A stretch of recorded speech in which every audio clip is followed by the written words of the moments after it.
کیا خطاب فصل ہے یہ ہے حدیث مصطفیٰ، کیا خطاب فصل ہے یہ ہے حدیث مصطفیٰ۔ الحمدللہ رب العالمین والصلاة والسلام علی سید المرسلین، اما بعد فاعوذ باللہ من الشیطان الرجیم، بسم اللہ الرحمن الرحیم۔ الصلاة والسلام علیک یا رسول اللہ وعلی آلک واصحابک یا حبیب اللہ، الصلاة والسلام علیک یا نبی اللہ وعلی آلک واصحابک یا نور اللہ۔ میٹھے میٹھے اسلامی بھائیوں اور مدنی چینل کے ناظرین، آئیے حدیث مبارکہ سنتے ہیں۔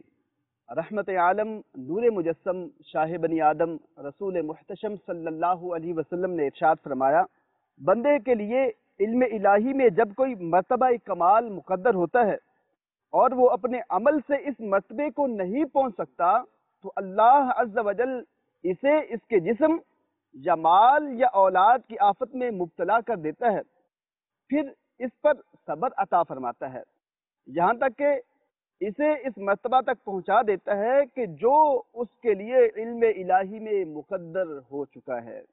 میرے میٹھے میٹھے اور پیارے پیارے اسلامی بھائیوں، اس حدیث مبارکہ سے ہمیں کئی مدنی پھول ملتے ہیں۔ نمبر 1، بندہ بلاؤ مصیبت پر صبر کرنے سے اس مرتبہ تک پہنچ جاتا ہے جس تک طاعت و عبادت سے نہیں پہنچ سکتا۔ نمبر 2، مصیبت پر صبر اللہ تعالیٰ کی توفیق سے ملتا ہے، نہ کہ اپنی ہمت و جرأت سے، اور صبر اللہ عز و جل کی بہت بڑی نعمت ہے۔ نمبر 3، درجات اعمال سے ملتے ہیں اور بخشش رب عز و جل کے کرم سے۔ علماء کرام فرماتے ہیں کہ جنت میں داخلہ اللہ عز و جل کے فضل سے ہوگا، مگر وہاں کے درجات مومن کے اعمال سے ملیں گے، مگر کبھی دوسرے کے عمل بھی کام آ جاتے ہیں۔ مثلا صابر مومن کی چھوٹی اولاد اپنے ماں باپ کے ساتھ ہی رہے گی، اگرچہ کچھ عمل نہ کر سکی۔ اللہ عز و جل فرماتا ہے، الحقنا بہم ذریتہم، ترجمہ کنز الایمان، ہم نے ان کی اولاد ان سے ملا دی۔ نمبر 4، انسانوں کے درجات وغیرہ پہلے سے ہی مقرر ہو چکے ہیں۔ مثنوی شریف میں ہے، ایک عورت کے 20 بیٹے تھے، قضاء الہی سے ہر سال ایک بیٹا جوانی کی عمر میں فوت ہونا شروع ہوا اور یوں 20 کا انتقال ہو گیا، مگر وہ عورت صابر ہی رہی۔ ایک رات خواب میں اس عورت نے خود کو نہایت حسین باغ میں دیکھا جس میں بے شمار محلات تھے، ہر ایک محل پر اس کے مالک کا نام درج تھا۔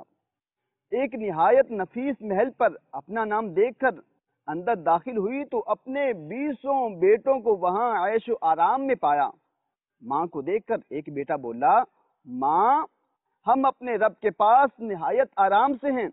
پکارنے والے نے پکارا، اے مومنہ، تیرا مقام یہ ہے، مگر تیرے اعمال تجھے یہاں تک نہیں پہنچا سکتے تھے، اس لیے تجھے 20 غم دیے گئے۔